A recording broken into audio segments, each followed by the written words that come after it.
Welcome, everybody, to another episode of the Chris Andrew podcast. Woo! Woo! You did it. We made it. It's the best thing that's going to happen to you today. Sorry I'm coming out a bit late this week. I did an episode on the international rules-based order and how that's broadly a myth. And then I thought that you were really nice for listening to me do those podcasts, and I shouldn't bash you over the head with more stuff that probably should be an essay or a book chapter. So if that is super interesting to you, I will put it up on my Patreon. So patreon.com/Endry. Thank you. And sorry, patrons, if you don't want that content, but it's coming to you anyway. I thought I'd do something a bit more lighthearted today and just go around the grounds across a few topics of things that have been happening, what's interesting to me, and things that might be important in the world that you may have overlooked. So let's go straight in, other side of the theme song. Mwah.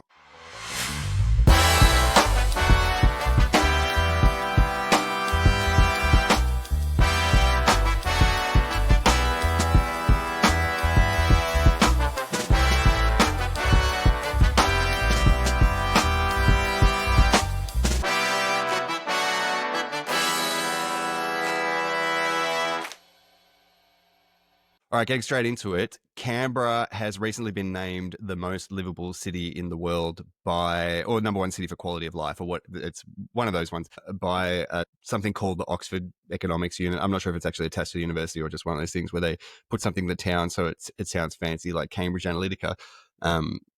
Different missions, obviously. And I thought it's fun, as not reigning, but a previous finalist nominee for ACT. What was it called? Local Hero of the Year as part of the Australian of the Year Awards. Yes, I was down to the top 4. So I'm basically the most important person to give you an opinion on this. I should say that year was so competitive and I only lost because of politics. The woman that won, actually, I hope you're watching this. I forgot your name, or maybe I never learnt it, but she won because she'd adopted and fostered 50 babies or something like that. Make of that what you will. Either way, it's hard to compete with. And so, as Australian of the Year, Canberra royalty, I thought I'm well positioned. I actually write a lot in my own sort of doodlings about these rankings for most livable city and those sorts of things, because I'm interested in how we use quantitative metrics to get in the way of experiential stuff and overrule things that we actually know. So it's really nice that Canberra has now won one, because I feel uniquely well positioned to say why I think Canberra may controversially maybe isn't the place with the highest quality of life in the world, though it is very good. And I love Canberra. I'm on the record many times for talking about how great it is, but I think it's a great example for Canberra to win something like this, to sit back and reflect upon how do they choose these things? What is it that actually makes somewhere good? And kind of just like, a best meal in the world. Like, would there even be a best meal? No, because it depends. It depends not only on who you are, but it depends what you've been doing, what time of the year it is, where you are. Like, you could have the best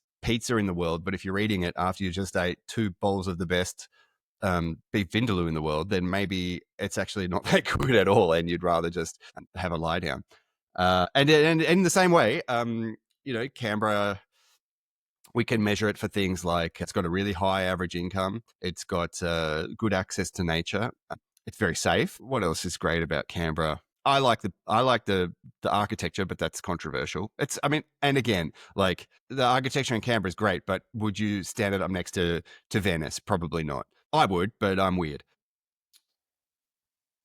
And these sorts of metrics, they're actually not where you live your day-to-day life. Like, just sort of, for me, the fact that Canberra wins this stuff or does well is because these are games of averages, and Canberra, by circumstance, just purely by circumstance of being a bureaucracy-centered only capital city, so it doesn't have to do the other functions of organically growing cities, like have industry or have a lot of poor and uneducated people, which will drag down your averages in obvious ways. And I should say, I see those as negatives to not have those things. But when you're measuring in your broad brush sweeping of averages, yeah, okay, it's got a really high income. It's also it's got a huge amount of money because it's the designated capital of one of the richest countries in the history of human civilization. So it's going to do well on a bunch of frontiers. But the things that they don't measure in these are things like, can you get lunch in Dixon on a Monday? The answer is No, almost everywhere is closed. And eating lunch is, for me, it's not just it's nice and a basic requirement. No, it's a spiritual thing to be able to go out and have a good lunch. And for me, in the type of work that I did when I was living in Canberra, I would always be looking for somewhere to eat lunch on a Monday, and keep finding the same problem. And it sucked because it's not a problem that you would find in, a city that had no, I mean, you wouldn't find that problem in Kuala Lumpur or whatever. And you could probably find a far superior lunch for a far lower price. This isn't the Canberra versus KL competition, though. This is like, it's even higher stakes because we're looking at what the best cities in the world are. And as I said, these competitions have always shitted me off because I remember the most famous one is the livability one. And that's, I think it's the Economist unit or something like that. I'm not sure if they're attached to the Economist magazine or, again, if it's just one of those names. But the International Economist unit, whatever, nerds. And I dug into the metrics when Melbourne won most livable city ahead of Vienna a few years ago. They sort of go back and forth between those two. I think Vancouver's often up there. And in that, Melbourne and Sydney were both, I think, in the top 10, and they both got, for public transport, if you've been to Melbourne or Sydney, think of in your head what you would give them for public transport out of 100. They both got 100. Which is insane. I'm just 100% certain you could go to a mid-tier Chinese city and experience superior public transport, or any European city west of Bucharest will have a superior public transport experience. I feel like they just like Google, does Sydney have a train? Yes. Does it have a bus? Yes. Does it have light rail? Yes. Wow, it must have everything. But of course, if you try and get anywhere in these megatropolises that are like 100 kilometers plus from end to end, you kind of have to have a car, which also makes the city suck, and also is not something that's measured. They don't look at how many cars there are, which, in your day-to-day lived experience, you're probably better off being poor in a medieval hilltop or Tuscan village and being able to walk to your school, being able to walk to work, being able to know everybody that's around you. Like all these things that just don't get measured at all. And another one that Canberra suffers for, not to insult it, but one of the prime experiences that you can have in life is to live near your friends and family. Canberra's great for living near your friends, potentially. It used to be. It's a bit hard now because it's so expensive. It sort of gets stratified based on how rich people are, which sucks. And because of the large property sizes, generally, you have to go quite a way to get to a different tier of property. Is that true? Sort of. It's true. It's true enough. If you grew up in Yarralumla and you're not around poor people,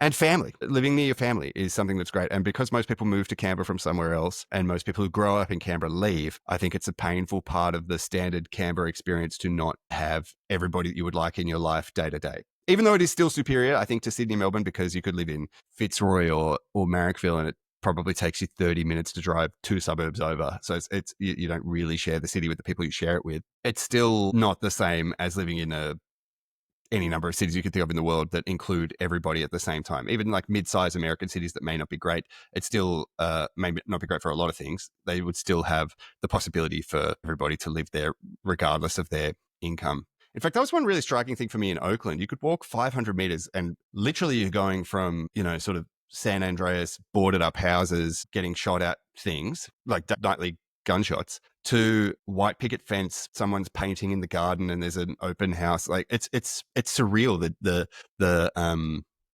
sort of genuine diversity in a place like that. And was like, as an Australian, something I'd never seen before, even in having grown up in Melbourne. Well, also Canberra has really, really good starting conditions in that it's really beautiful, like the physical landscape. And not just that, they actually worked really hard. Cashews have a song about it, about Western planting all these 2 million trees. I haven't done the homework, but I assume it's true. And, if you live in Canberra or have been there, you will note that it's more, you're more in the bush than you are in the bush cities of Australia. It's just gorgeous. There's natural life everywhere. There's birds, trees, and silence, stars. It's got stuff that plenty of places in the world don't have, which make it great. But that, apart from those sort of starting conditions, the Griffin Plan intended for 25,000 people to live in Canberra between what I guess is now maybe 15% of the city. So it expanded into these satellite areas, and every decision, I would say, has made it worse, which is pretty damning for the people that live there and their political leadership. So the decision to expand into Belco, okay, that's, you know, it's taken a while to come in. It's actually really beautiful because of the era that houses were built, and there's plenty of bush and parkland or whatever. Still entirely car dependent, and, you know, mall centres and things like that. So it's not very nice. And then they pushed out into Tuggeranong, which, again, a naturally beautiful place ringed by the mountains, but not very interesting and far away. So again, you couldn't plausibly live much of a life without a car there. And then Gungahlin, which is just like, there's nice elements to it, but as a aggregate, to think that that would be part of the highest quality of life place in the world is laughable, because there's like an ugliness to contemporary development where design sort of converges around the least risk-based things and the cheapest quality product that you can get away with selling. That means that it's sort of, I mean, even if, I'm sure you can have a really nice life there, but to compare that to Basel in Switzerland, or to compare that to, I mean, anywhere, really almost anywhere. It's hard for me to think that it would be superior to equivalent income banded places kind of anywhere in the world. That's not fair. That's not fair. But it is shit in its own special way. And then the infill of Civic is even worse for that phenomenon. Like Northbourne Avenue, the main boulevard into the city, is lined with apartments that used to be public housing. That, you know, they would sort of, okay, they had all the issues that medium density public housing can have, and but they're still, I thought, beautiful buildings, and they've sort of been knocked down. And now you've got a tram line down the light rail line down the center of a town where you can go 4, 5, 6, 7, 8 stops, completely ringed by dense accommodation, and you couldn't get a sandwich like at any of those stops, really. Or you couldn't get, like, you certainly couldn't shop for your day or anything. And so few places to like go for recreation. It's just shit. It's just that they've handed the place over to property developers, and it's really funny to me. This is something I'm going to talk about a bit more in this episode, but I live in Hungary now, which has issues with corruption and a perception, and even heavier than the issues, I would say, is the perception. It's bad, but the perception is even more negative.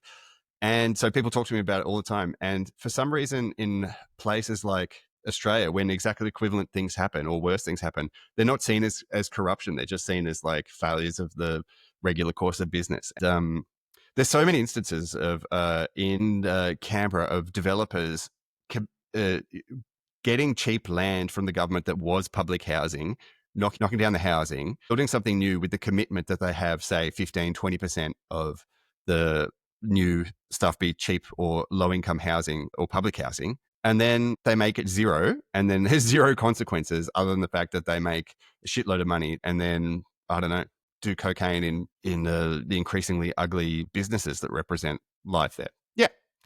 I don't want to be too negative. Have I been too negative? Because I actually really love Canberra, and this is another thing. If I could afford to, I would probably live there, but I can't afford to because living an unorthodox life is not an option. So it's kind of funny to declare it as a high quality of life place. Yes, okay, it's because it's all contained in the one thing. If you were to draw a circle around, I don't know America well enough, like the Hamptons or Davos in Switzerland, and say, actually, there's a really high quality of life here. Everyone would be like, yeah, no shit. It's full of people that have $1 million. Like, of course, it's going to be a higher quality of life than, you know, regional Peru or whatever. But yes, it's that collective aggregating that I just generally have an issue with in terms of understanding things, because the temptation is to think, oh, this is the list of the places that would be the best to live generally. But of course, it's, as I said at the start, it's about who you are, not about the average. You're not average. You're great. So I said I was going to talk a bit more about corruption, and so maybe you raced ahead and thought, "Oh wow, what is it that Chris will be discussing?" Or maybe you looked at the title of the episode or the episode description. If so, thank you so much. But I want to talk about Eurovision because it's been 2 weeks now, and that doesn't mean I've stopped thinking about it. I've been thinking about it the whole time, and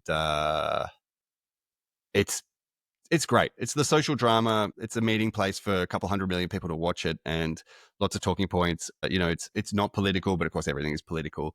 And so there's a lot of things to emerge. And the main one to emerge from this Eurovision for me was, I'm done with the way Israel is part of the competition. I hate to say that because I'm a broad tent type of person. I'm very liberal in my appetite for inclusion, including people that I don't like, people I disagree with, people who are doing things I don't agree with. Obviously, there's an extreme. I'm not saying put the IDF in the Eurovision Song Competition, but that's kind of what it's become. It's not the case of, oh, these are artists who happen to be from this country that are coming along. No, they very much seem to be cynically machinations to represent the state and to buy some soft power. And what's worse, as if that's not bad enough, which it is that there's the clear orchestrated campaign, probably driven by the state, almost certainly, to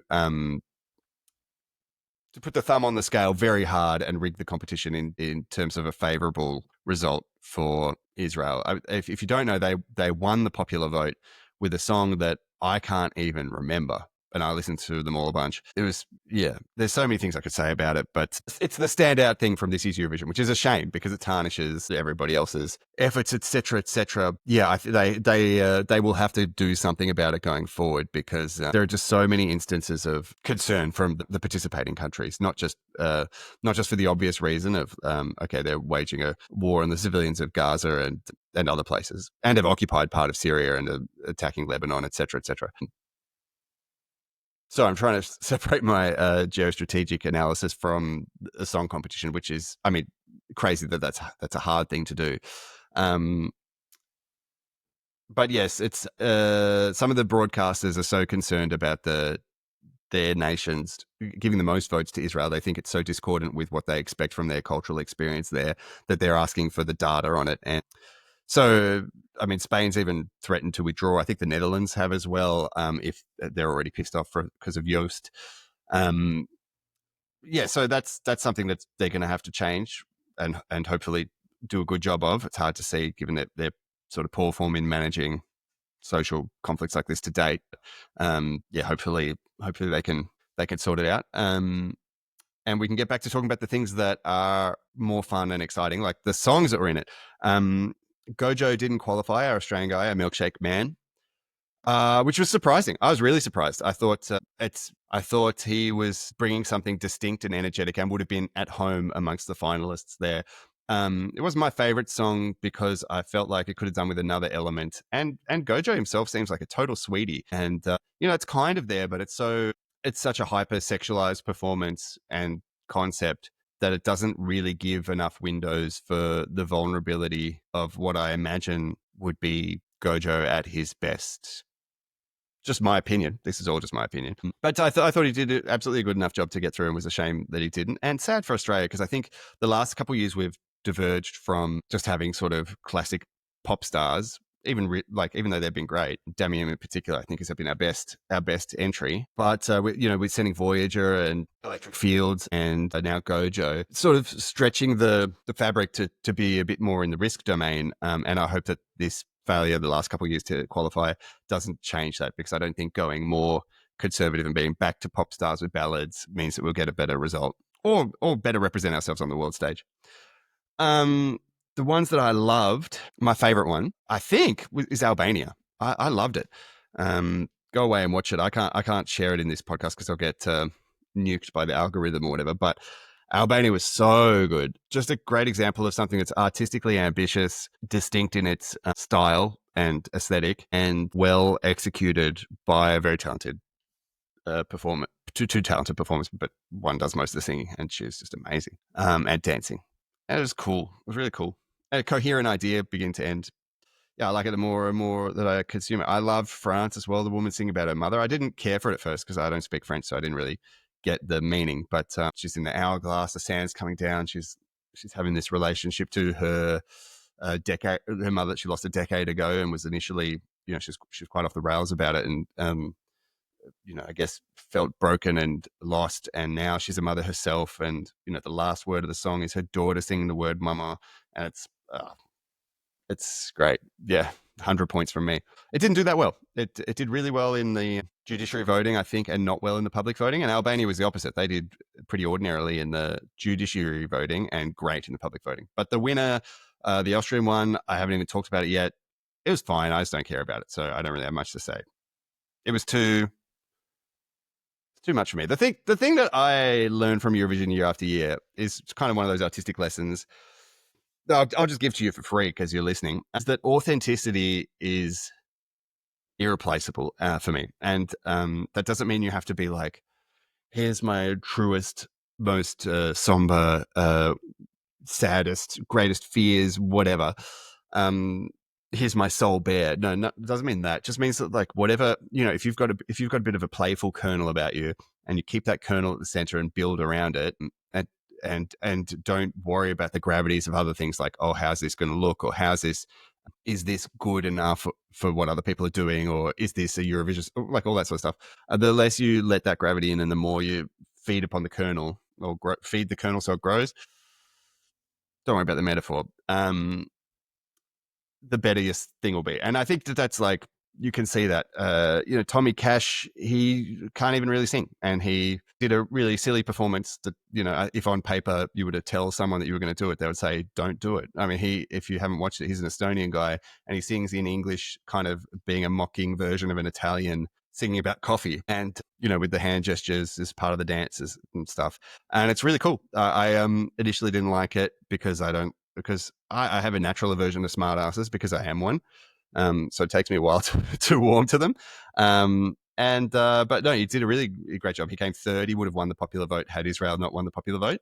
Won the popular vote. So well done to him. I could talk about it all day. Do you want to hear more of it? I can't hear your answer, so I'm going to assume yes. I'm going to talk about it a little bit more. Skip forward a few minutes if you're bored. But Latvia, I thought were amazing. That's the group of women singing in Latvian. Hard to go wrong. So good. I mean, sorry, that would have been easy to go wrong. It was a really hard performance and hard song, and they nailed it. It was just awesome. I love that. The Albanian song was also in Albanian. Swedish song in Swedish for the first time since the 90s this year. Finnish song in German and Finnish, I think. I should stop listing them because I think there were 20 plus that were in non-English, which is great. Italian entry I loved. He got subtitles.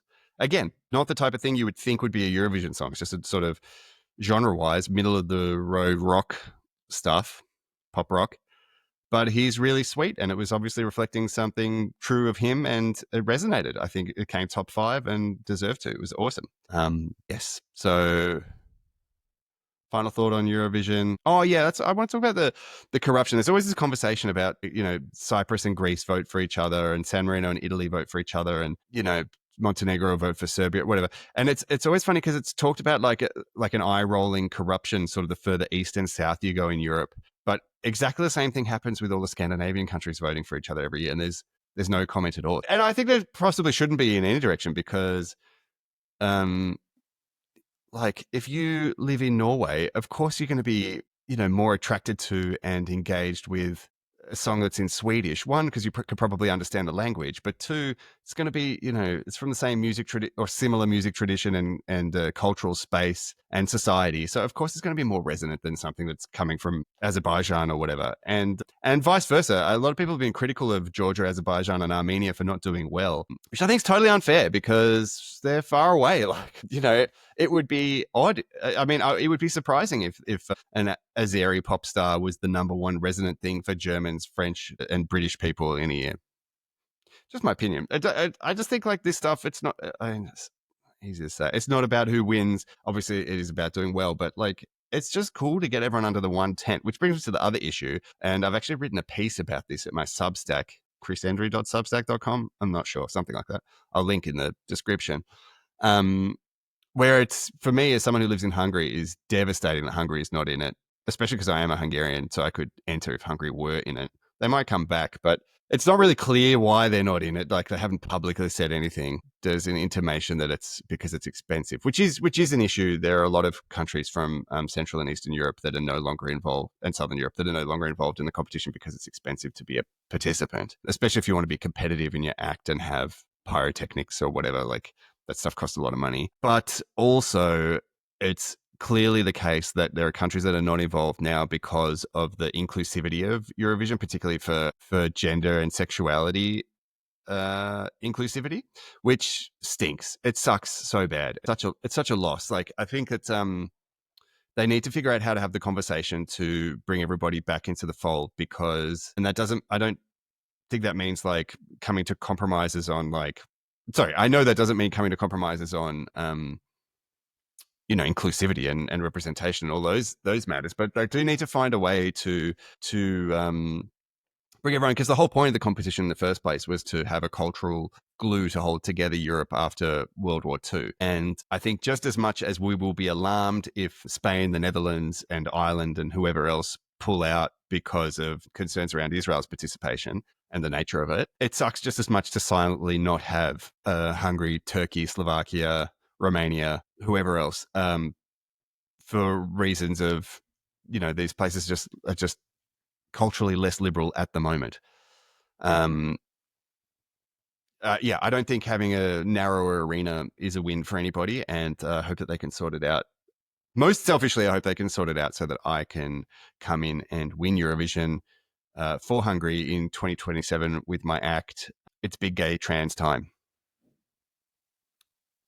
The name needs work. Also, I'm possibly not the best person to do that act. But I'm probably not the best person to do any act, and I still like to do it, so it's good to sing. Oh, that's the other thing I should talk about, because I followed Eurovision so closely this year because I was a part of it in a small way. I was in the San Marino, Una Voce per San Marino, made it to semi-finals, episode 3 or 4 of this podcast. I talked to my Eurobaddies teammates, Tina and Nelly. So listen to that if you haven't already. They're super sweet, and it's an interesting journey that we went on. But then we lost ultimately. Well, we lost ultimately because we didn't do a good show, but we didn't have time to prepare, etc. We were surprised to be there, but I thought we had a good song. The song that represented San Marino this year did make the final. It came dead last. It was the guy from Eiffel 65. Blue da ba dee da ba da da ba ba ba ba da ba ba ba ba ba ba. I won't sing the whole song, copyright reasons again. Yes, he was there. Tutti l'Italia, tutti l'Italia, tutti l'Italia. It was fine. It wasn't the worst. I don't think it deserved to come last, but it wasn't. Was it better than what we would have done? No. We were sheep. Can't beat sheep. Animal laws. Yeah, so just a side note, don't worry, I'm going to try and get back next year. I've got multiple artists I'm really excited to be working with to put stuff out there for, and hopefully I can throw my own hat in the ring one way or another as well. I mean, I was at a songwriting camp last year with the artist that ultimately represented Ireland, and she's from Norway. So there's lots of different avenues, and hopefully I can find one and get back into the arena myself, so that my opinions aren't just reserved for ear bashing you, my sweet podcast audience. Following on from Eurovision corruption, I thought I'd go back closer home to Australia, because it's been what, a month now since the federal election or something like that. And already alarming elements of my concerns about Australian democracy are manifest at the extremes with the extension of the Northwest Shelf gas. I'll bring up the name for you. Northwest Shelf gas extension. Yes, that's it. Oh, I should have backed myself. Northwest Shelf gas plant. Yeah, cleared to run. Most of the world is talking about how we have to be carbon neutral by 2050. We're going to be running this giant gas station until 2070 now. They got the license to go till 2070. And who voted for that? Nobody. Did they put it deliberately after the election? Yes. Would any major party that have won put it in? Yes. Is this seen as corruption? No. Ugh, it's so tedious and boring. And, is it a surprising betrayal? Yes. Are people going to be activated? Yes. Is it going to be another 2.5 years plus another 3 years till another election where we can have a say? Yes. And are the options to vote for somebody who wouldn't do this exist? No. I mean, yes, you can vote for the Greens. They're not going to form government. They're not positioning themselves to form government. No offense that if you are in the Greens and you think that you are, happy to have the conversation offline if you want. For 5 minutes, that's all I would give to that in person. But yes, I think it is illustrative of how we have this sort of illusion of democracy, and I'm going to seem like a complete psychopath for doing this, but better to be honest. Just digging up a quote that I came across in a book that I'm reading at the moment. I would recommend it to anybody. It's David Talbot's The Devil's Chessboard. I read a little bit before immediately falling asleep because I've got 2 young kids. Here is a quote.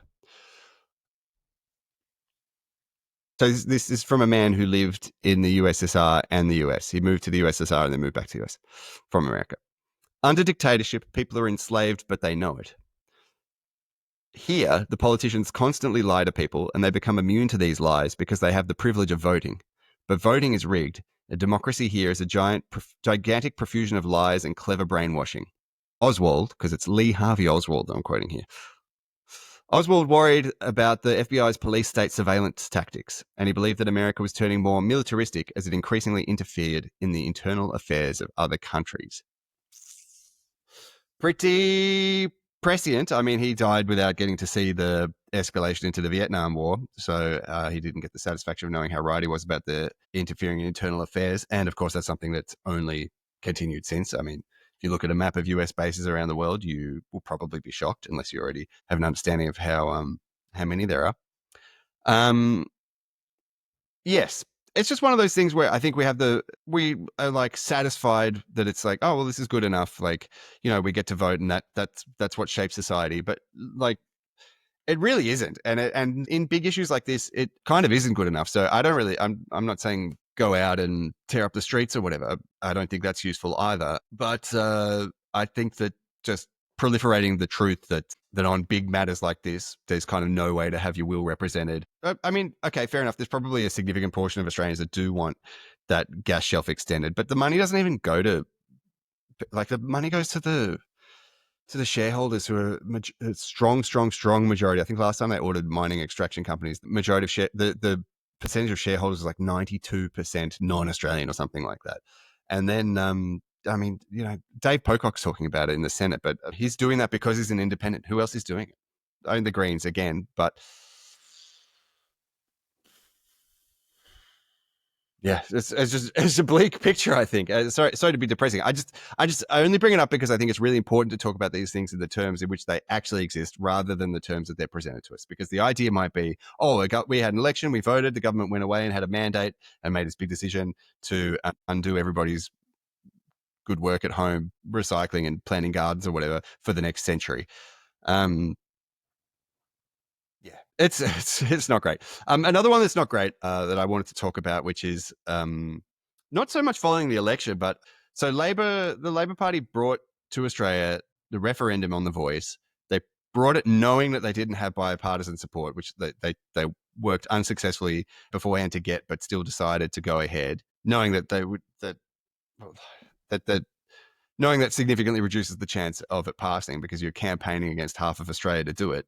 And then it failed, hard to pass. And now I've really noticed that since then, there's been an uptick in kind of emboldened, brazen anti-Indigenous stuff in public. And I notice this not because I'm on the street interviewing people, but I notice this because I follow the AFL really closely. And I love following the AFL, not just because footy is great, but because it's kind of a center point of Australian culture, because it's not just for one class or another. I think 50% of the members of AFL clubs are women, like whole families are going, everybody's involved. And so in the comments, it's not just like people that went to private schools like it would be for, say, a rugby union. It's not just people who didn't go to private schools like it might be for rugby league or from, just one or two states. Everyone's meeting there. And so there's been a crazy shift under the articles to do with Indigenous topics that are heavily represented in the AFL. They have the Doug Nicholls Indigenous rounds, which was last week. And the comments underneath things like a welcome to country being like a ceremony and a dance being shown. They went from, like, you would see, basically between 2005 and 2024, you would see underneath articles like that, support or like, I mean, just general positivity or excitement or whatever, and a mix of other stuff as well. And of course, if you scroll down far enough, you'd find the extreme hyper negative comments. But this time, I noticed for the first time in a while that the first few comments with hundreds and hundreds of likes and subsequent conversations were things like, I'm only seeing white people dance here, or why are they shoving this nonsense down our throat again, or like, I'm being welcomed to my own country or whatever. And I just think that this stuff is a symptom of everything that led to The Voice being unsuccessful. Like part of it is kind of co-opting a narrative in an ineffective way, but another part of it is choosing to have the referendum itself, because it's like, we're going ahead, it's failed, now there's a social license to be negative around the idea that Indigenous Australians should have a place that's acknowledged, like in the Constitution or in general society, rather than the status quo, which has of course been catastrophic, and that's depressing. And again, it's a kind of I think it's a kind of corruption because it's a failure to represent the genuine goodwill that Australians have. Like, okay, it's easy to say, oh, Australia's a really racist country because this has happened. Oh, there's been a genocide. We don't talk about it, and like those things are like as true as you want them to be. But the opposite is also true, that Australians have goodwill towards Indigenous people and want them to be recognised. I think that if it was a straight up and down question, do we want do we want to acknowledge that Indigenous people were here when Australia was colonised by the British? Then I think it would have been 80% plus that it would have sailed through. But whatever, political machinations and hubris and moronism meant that didn't get to sail through. And now we're in this ugly nether zone where we're not represented. The reality of the nation is not represented. And I think this stuff, yeah. I'm just saying this is a victory lap for how everything that I said in the episode about Australian democracy was not only right on, but it should be tattooed into everybody's body as the new Constitution of Australia. If you haven't listened to it, or if you only got to listen to a bit of it, please do go back and check it out, because I think that I don't raise this stuff just to be a smartass from afar throwing barbs. I think that you can't contend with the problem unless you understand it, and you can't contend with anything unless you're trading in truth. And I think it one thing that I try to do in this podcast generally, that I'm generally interested in, not just in this podcast, but also in my writing and other things, is represent a truth that I think is on demand. Like, there aren't enough people pulling at the ropes of it or whatever. And I think it's too easy, to loop back to the start, talking about, why Canberra is potentially not the highest quality of living in the world. It's too easy to confuse the interfaces of things for reality. And I think when we have this idea that I voted for this, so I've discharged my responsibility, or I've discharged the maximum effort that I can to change something, or society is as it's presented to us, in that, we are represented by people that are doing our bidding when we're clearly not, particularly the North. I mean, the Northwest Shelf stuff, that's so brazen and cynical. Yeah, I just think that it's worth talking about things in the terms in which they actually exist. And, I leave it to everybody else to make of that what we will. Yeah. Go get the tattoo done. Yeah, so I hope this was a fun journey for you. I said it would be a fun episode, but ended on quite a heavy note. But I'll be back next week.